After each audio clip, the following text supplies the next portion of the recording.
Gente querida, vamos abrir as nossas Bíblias no Evangelho de Lucas, capítulo 15. Nós vamos ler o trecho que se encontra do verso 11 até o verso 32. É uma passagem maior, com mais versículos do que habitualmente lemos aqui aos domingos. Eu quero que você leia atentamente juntamente comigo. O texto vai ser projetado nessas TVs aqui da frente, caso você prefira acompanhar dessa forma. Você que vê a transmissão do culto pelo YouTube, vê também em sua tela o texto sendo exibido para que você acompanhe a leitura juntamente conosco. Estamos aqui numa série refletindo sobre as parábolas que Jesus contou e essa com certeza você conhece muito bem, a que vamos ler nessa manhã.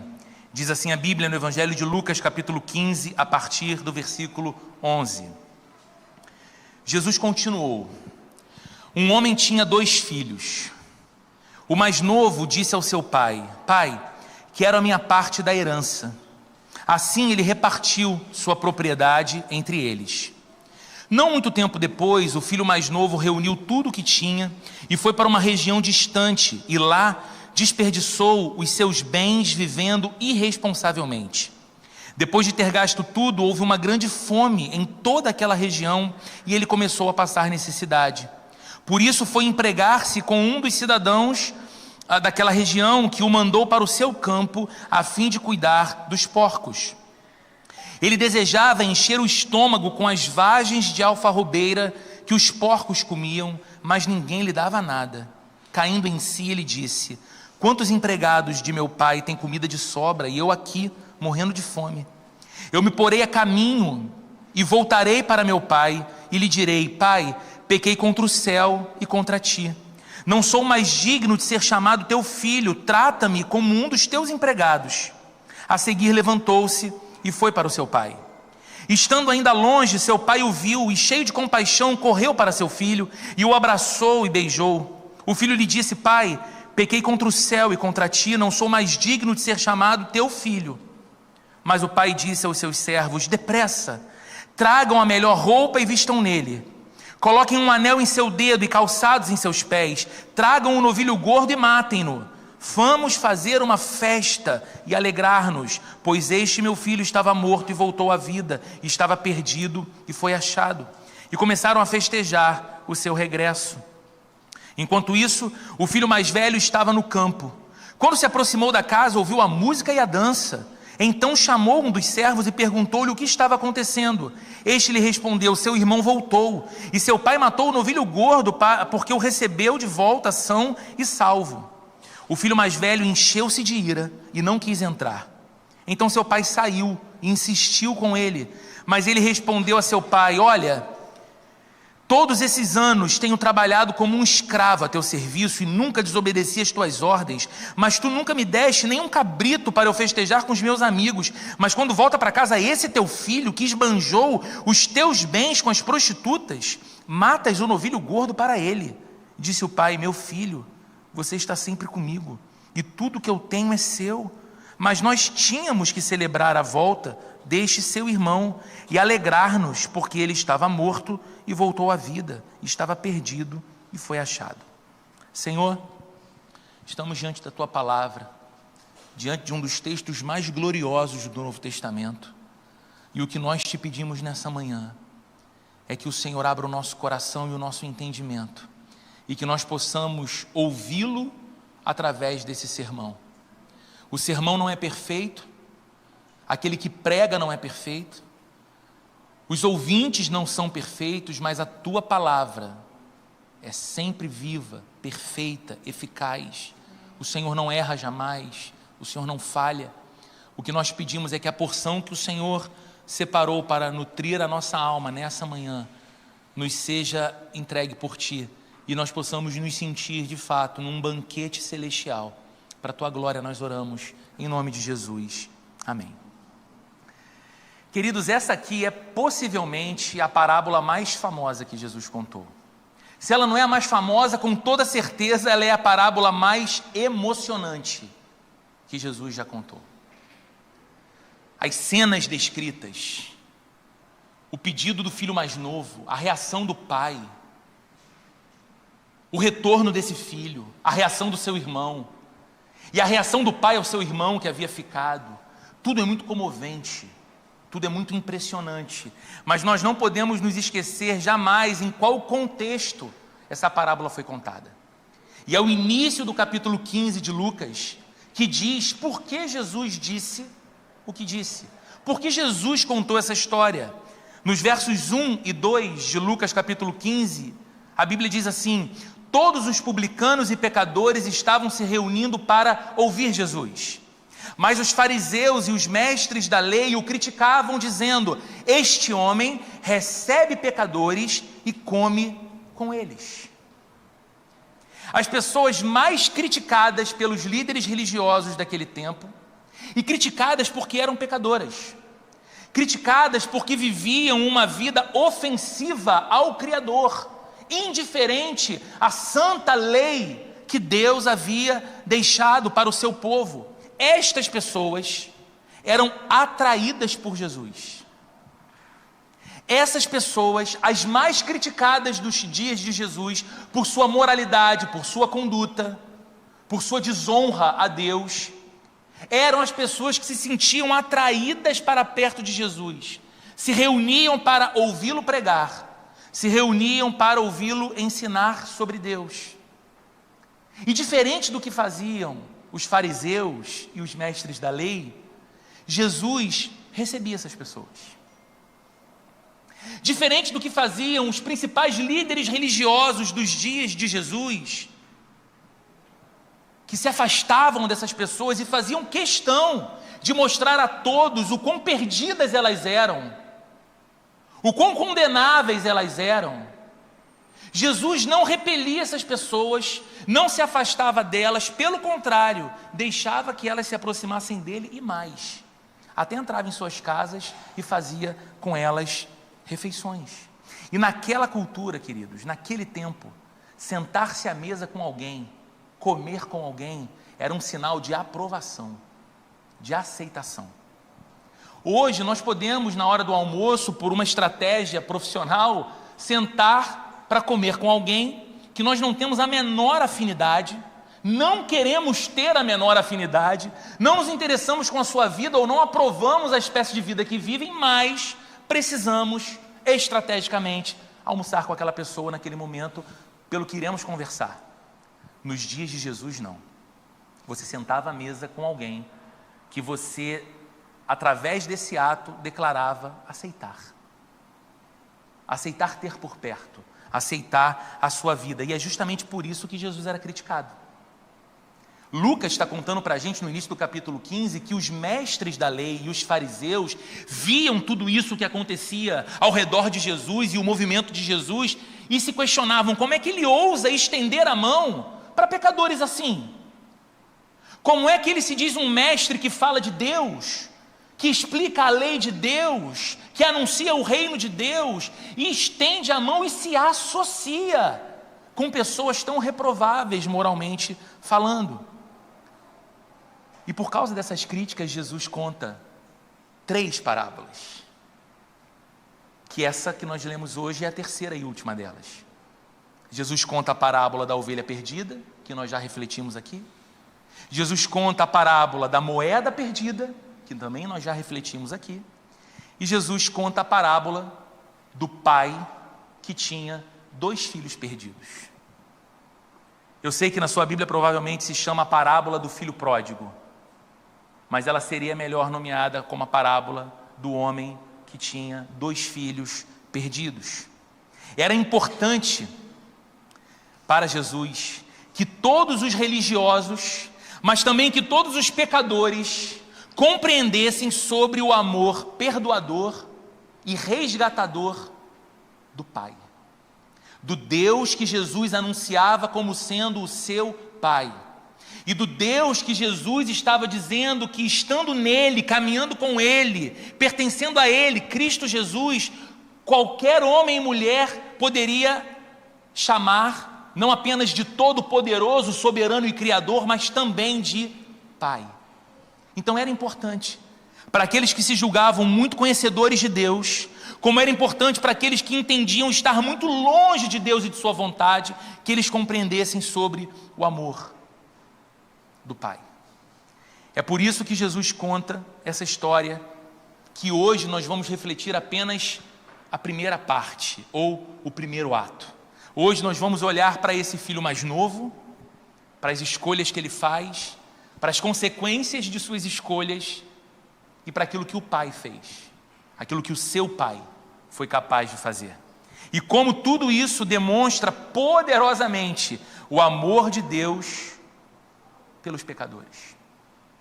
Como essa história revela poderosamente o imensurável amor de Deus para a gente que tropeça, para a gente que vacila, para a gente que erra e que erra feio. E esse imensurável amor de Deus pelos pecadores é a força motriz do Evangelho.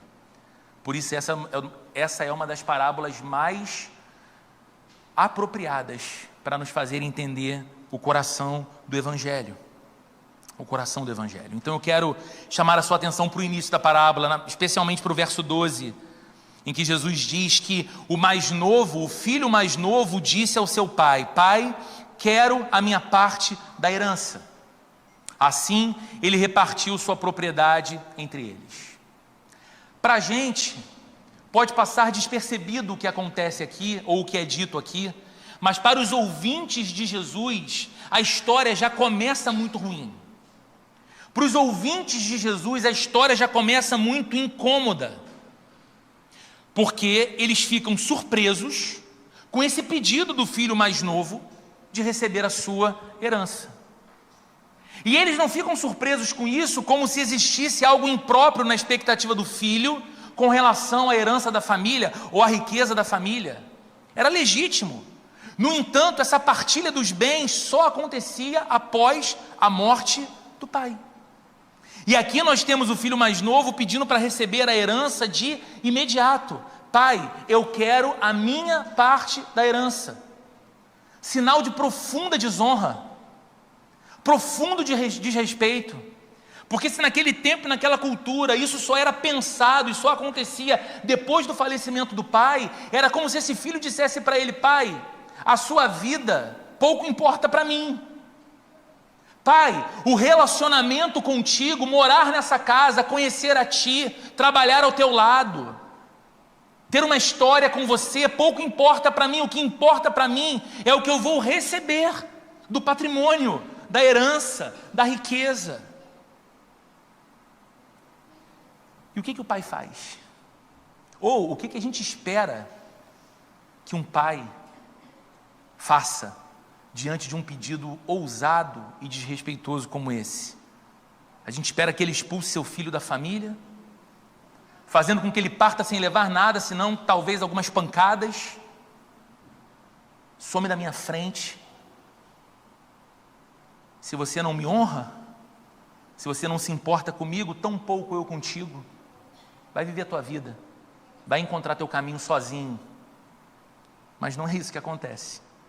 O texto diz simplesmente que ele repartiu a sua propriedade entre eles. O interessante é que a palavra grega usada por Jesus aqui como propriedade é bios. E você sabe que bios é a palavra que fala sobre vida.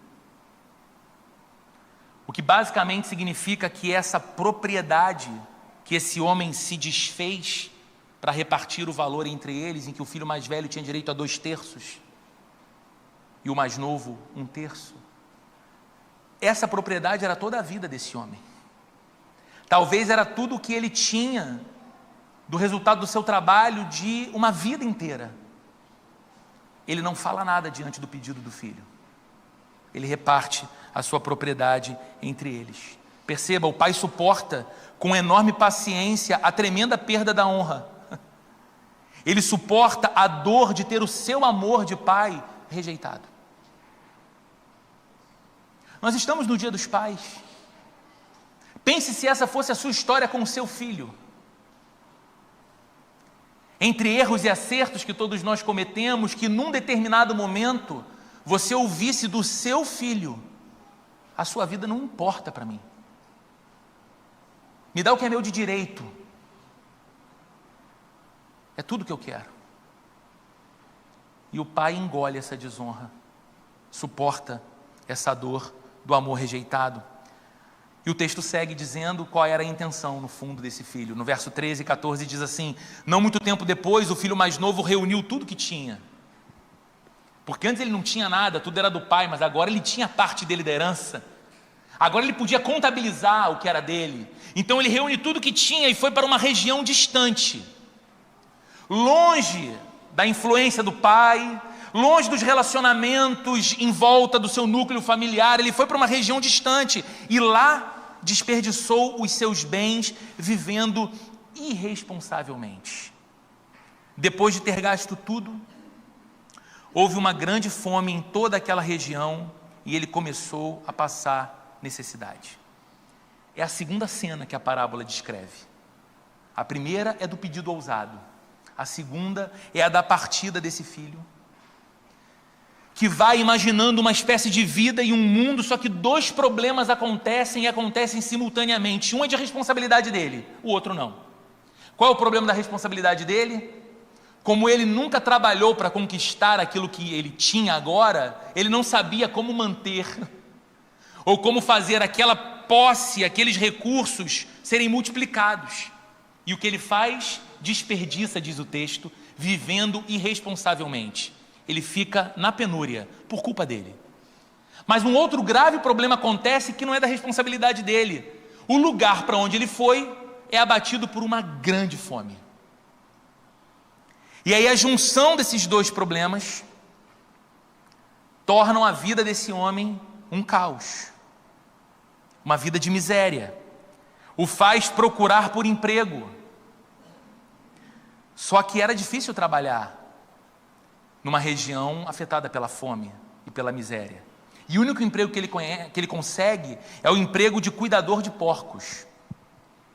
E para a gente pode não parecer nada demais, mas de novo, para os ouvintes de Jesus, isso causava um incômodo terrível, porque o porco era considerado pelo judeu um animal impuro, indigno de que um judeu, um filho de Deus, se aproximasse desse animal. E agora Jesus está contando a história de um menino, de um homem, que abandona seu pai, que desonra assim o mandamento da lei de Deus, que vira de costas para tudo que é ético, correto, apropriado, de acordo com a vontade de Deus. E agora, para piorar a situação, ele está cuidando de porcos. E ainda pior, ele está e ele se percebe num quadro tão terrível de miséria, que ele, com tanta fome, passa a desejar a ração dos porcos. E o que eu acho interessante é que algumas pessoas dizem assim: então aquele homem ficou ali cuidando dos porcos e se alimentando da comida dos porcos, da alfarrobeira, como diz o texto. Só que é mais grave do que isso, porque tem um detalhe que passa às vezes despercebido por nós. No verso 16 o texto diz que ele desejava se alimentar da comida dos porcos, mas ninguém lhe dava nada. Era tanta escassez que talvez nem a ração dos animais que ele cuidava ele podia comer. Então esse homem tinha naquele momento, naquele contexto, naquela situação, menos valor do que os porcos que ele cuidava. Essa é a segunda cena descrita na parábola. A terceira se encontra entre os versos 17 e 19. Olha o que diz o texto. Caindo em si, ele disse: quantos empregados de meu pai têm comida de sobra? E eu aqui morrendo de fome, literalmente, morrendo de fome. Eu me porei a caminho e voltarei para meu pai e lhe direi: pai, pequei contra o céu e contra ti. Não sou mais digno de ser chamado teu filho. Trate-me como um dos teus empregados. Uma coisa acontece aqui que você e eu, adultos que somos, sabemos que acontece na vida. A adversidade tem um incrível poder de fazer o ser humano encarar os fatos. Você se vangloria, se envaidece, se acha dono de todas as circunstâncias, de toda a situação, essencial, importante, seguro, até que uma adversidade que você não previa te visita. E ela tira o teu chão. E ela te faz encarar os fatos. A sua limitação, a sua humanidade, a sua fragilidade, a falta de conhecimento de tudo, ou a falta de sabedoria para a tomada de todas as decisões. E é o que acontece com esse homem. A adversidade o faz encarar o fato, e esse era o fato. O contraste entre a fome que ele passava e a fartura que não apenas o seu pai e o seu irmão tinham em casa, mas até os empregados da casa tinham. Então ele cai em si. Ele começa a pensar em toda a sua jornada e diz: o fim das minhas escolhas me trouxe para esse lugar de absoluta miséria. Nem ração de porco eu posso comer, enquanto na casa do meu pai, muito distante de onde eu me encontro agora, até os empregados têm comida e têm de sobra. Então ele decide voltar para casa. Ele vai voltar para casa, mas ele carrega agora no coração um sentimento que antes ele não tinha. Ele carrega no coração um sentimento de tristeza, e ele tem nos lábios uma confissão de arrependimento. Veja, a tristeza dele não era porque ele havia perdido tudo, isso seria remorso. A tristeza dele era porque ele reconhecia o seu pecado. O que ele diz, não para alguém, mas para si mesmo, quando o texto diz que ele cai em si, é chegar para o pai e dizer: pai, pequei contra o céu, pequei contra Deus e pequei contra ti.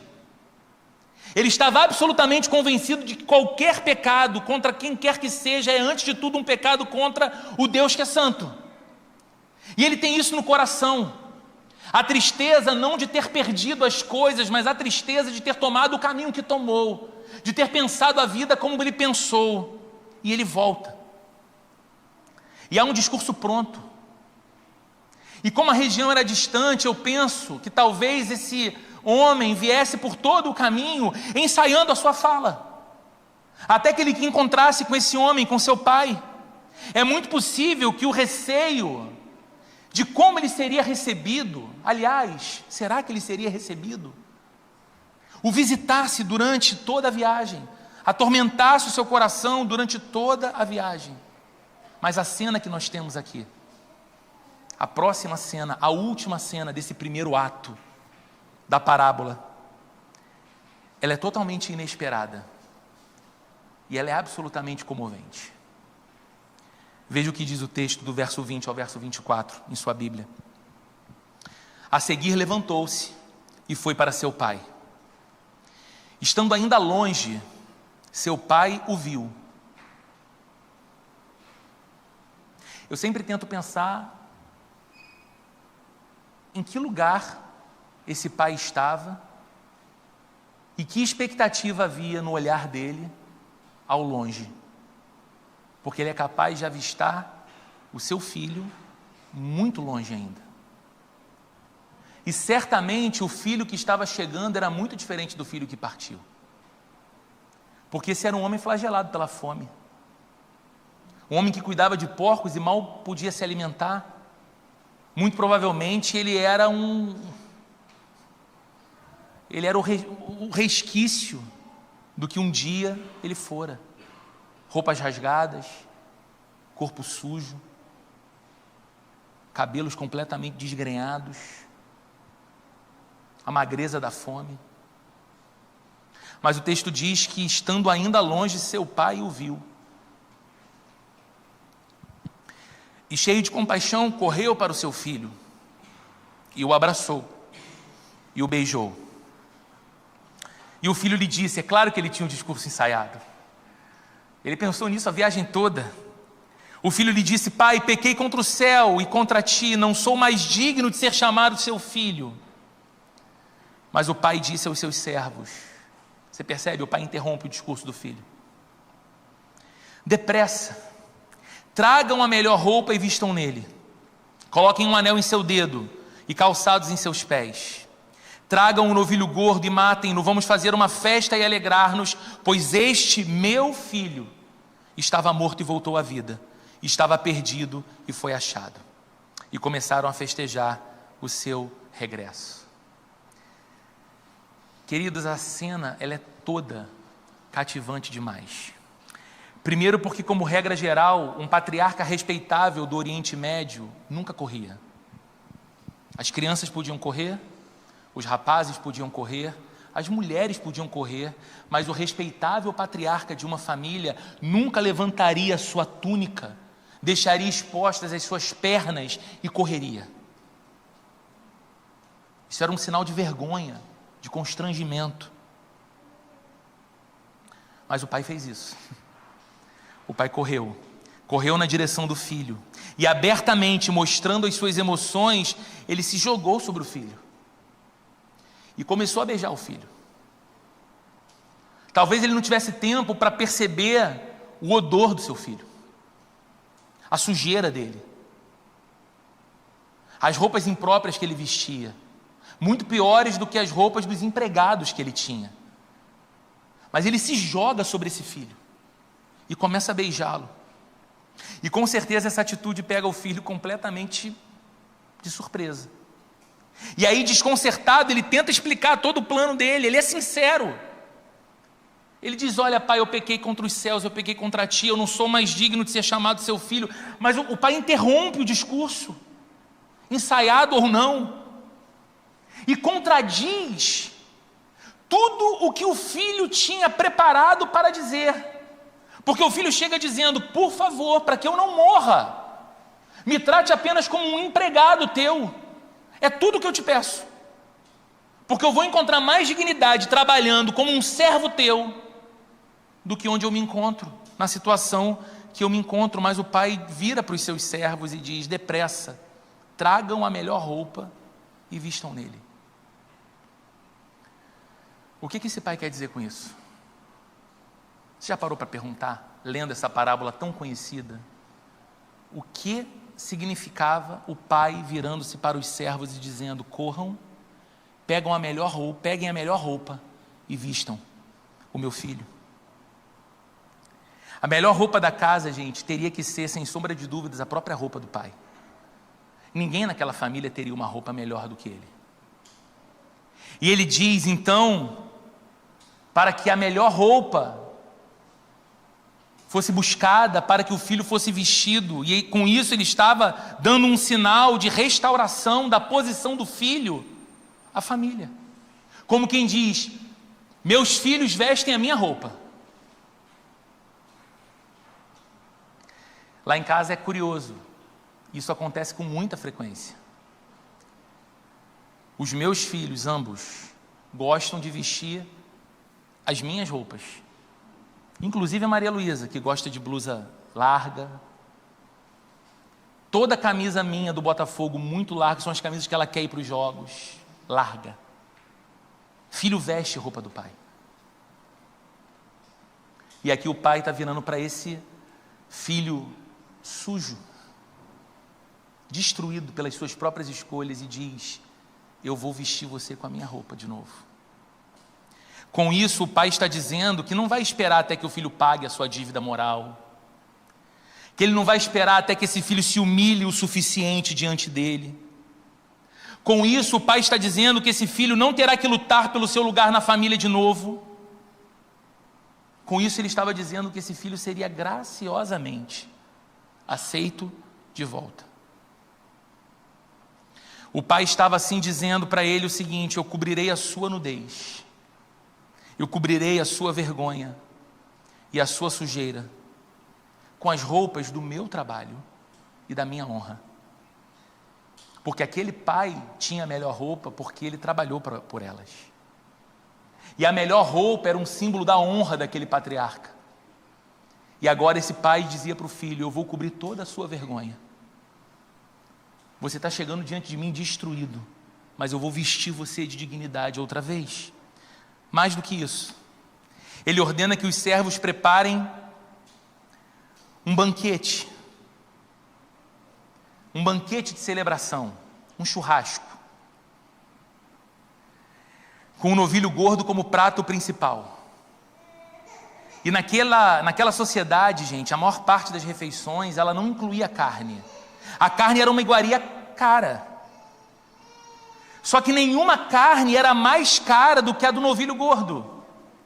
Um banquete assim, como descrito por Jesus na parábola, só acontecia em ocasiões muito raras. E geralmente envolvia a comunidade toda, não apenas a casa, a família, mas toda a comunidade ao redor. Era um grande festejo que justificava uma carne tão valiosa ser usada como banquete, como cardápio principal. E foi o que aconteceu. A notícia correu e logo o banquete virou uma verdadeira festa de celebração, com dança, com música e com alegria. Essa é a primeira parte da parábola. A gente sabe que há uma outra, muito difícil. Sobre ela a gente pensa no próximo domingo, mas eu queria refletir nesses minutos finais com você em alguns aspectos práticos e algumas aplicações para a nossa vida a partir dessa parábola ou dessa primeira parte dela. É claro, e você sabe, que Jesus está contando essa parábola para revelar o amor e a compaixão de Deus. É claro que Jesus está contando essa parábola para que os religiosos que criticavam os pecadores, mas também os pecadores que viviam uma vida completamente afrontosa a Deus, soubessem da grande graça e do grande amor do Deus que é Pai, e que essa graça, esse amor e essa compaixão são capazes de perdoar e de restaurar qualquer pecado ou qualquer transgressão. E quem estava se aproximando de Jesus? Se aproximavam de Jesus os transgressores. Se aproximavam de Jesus os piores pecadores. Se aproximavam de Jesus aqueles que viviam de modo moralmente reprovável. Aproximavam-se de Jesus os desvalidos, sem esperança, de coração vazio, cheios de culpa pelas suas escolhas e pela vergonha pública que as suas escolhas trouxeram sobre si. Aproximava-se de Jesus gente que muitas vezes nós não gostamos de ter próximo de nós, mas elas se aproximavam de Jesus, e Jesus queria que elas soubessem sobre a graça, a compaixão e o amor do Pai dele. É para estes que Jesus quer falar nessa primeira parte da parábola. Ele quer que eles saibam que Deus não despreza o arrependido que vem até a sua presença. E que Deus não é um pai que espera para, avistando o filho arrependido vindo ao longe, ir até ele para puni-lo e para castigá-lo. Mas que Deus é um pai que espera e vê ao longe o retorno de seus filhos arrependidos para restaurar a dignidade deles e conferir o valor deles mais uma vez. Então essa é uma mensagem para todos os publicanos e pecadores dos dias de Jesus, mas essa é uma mensagem para todos os publicanos e pecadores de hoje também. Essa é uma mensagem para o coração de toda pessoa que vive, em virtude de suas escolhas e decisões, uma vida afrontosa a um Deus que é santo, distante de sua vontade, longe do propósito para o qual foram criados para viver. Gente que facilmente pode ser olhada por aqueles que se encontram do lado de dentro da igreja, por aqueles que se encontram mais próximos de Deus, confiando em sua própria religiosidade, como pessoas de fato reprováveis, sabe? Gente que não anda em nosso meio porque de fato não deveria andar em nosso meio.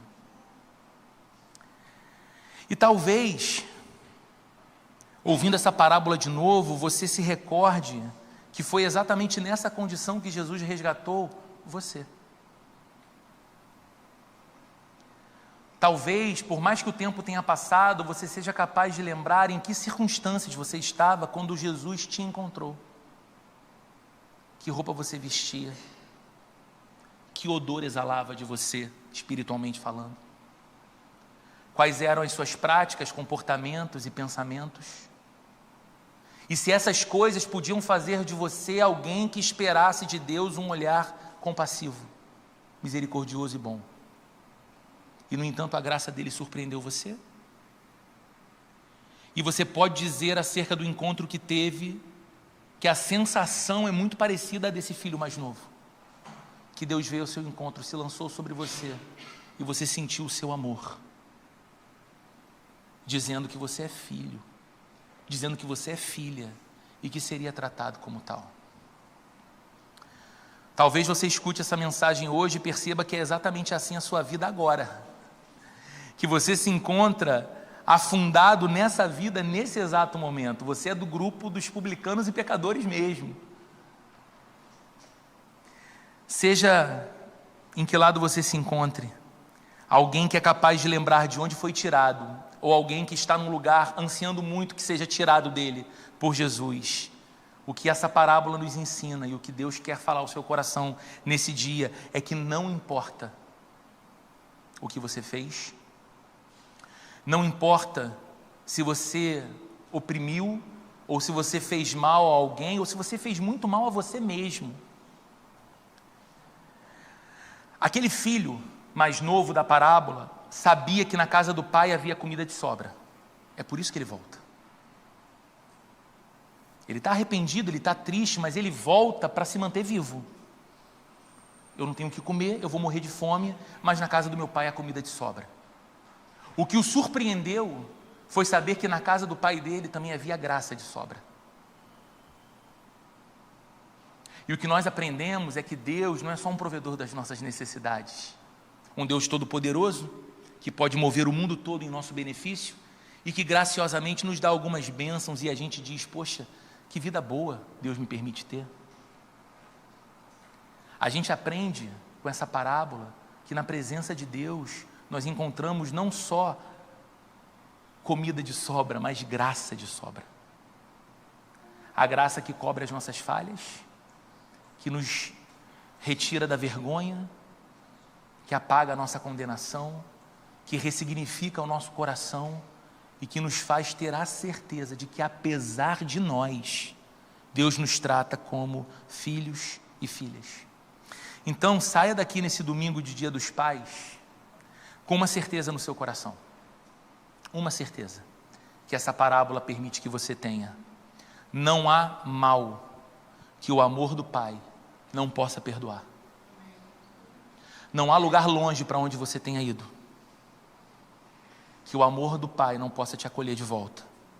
Não há pecado que seja páreo para a graça de Deus.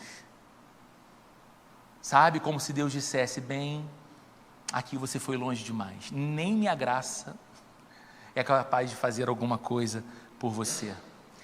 Mas não esqueça de uma coisa nunca, e com isso eu encerro, até fechei minha Bíblia.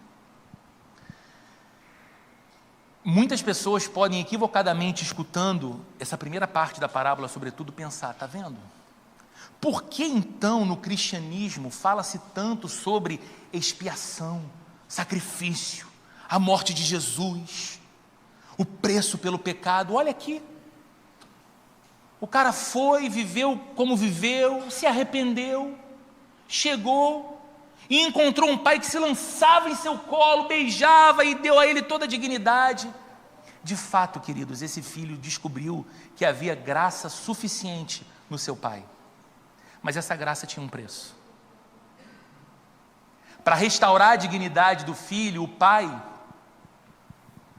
agora muito mais pobre do que antes, porque lembre do começo da história, ele se desfez da sua propriedade para entregar a parte dos filhos da herança. Ele agora tinha muito menos. O pai pegou a sua melhor roupa e deu para o filho. O pai pegou o seu anel e colocou no dedo do filho, dizendo, ele é da família, ele é meu filho, ele tem o anel da nossa família. O pai pegou da sua sandália e calçou os pés descalços do filho. O pai pegou o novilho gordo, caríssimo, para fazer uma festa pelo retorno do filho. O que esse menino pagou? Nada. Mas o pai pagou muito. O pai sabia exatamente qual era o preço dessa graça. E como isso se aplica a nós. Para nos vestir com a sua roupa, lembre-se que Jesus precisou assumir a nossa. Para nos dar as suas vestes limpas e justas, ele precisou assumir as nossas vestes sujas de condenação. Para nos conceder o anel que nos declara filhos e filhas de Deus, ele precisou se fazer pecado por nós, como diz a Bíblia. aquele que não conheceu pecado, Deus o fez pecado por nós, para que nele fôssemos feitos justiça de Deus. Há um anel no seu dedo, dizendo que você é um filho de Deus, uma filha de Deus. Mas para que você pudesse portá-lo, Jesus precisou assumir o seu lugar de condenação. Jesus não apenas nos deu sandálias para os pés, Jesus lavou os nossos pés. Ele nos serviu com a sua própria vida. Ele limpou a impureza. Lemos na parábola que para a festa do retorno do filho, o pai sacrificou o novilho mais especial. Mas para a festa celestial, para a grande festa da salvação, Deus ofereceu o seu próprio filho como sacrifício pelos pecadores.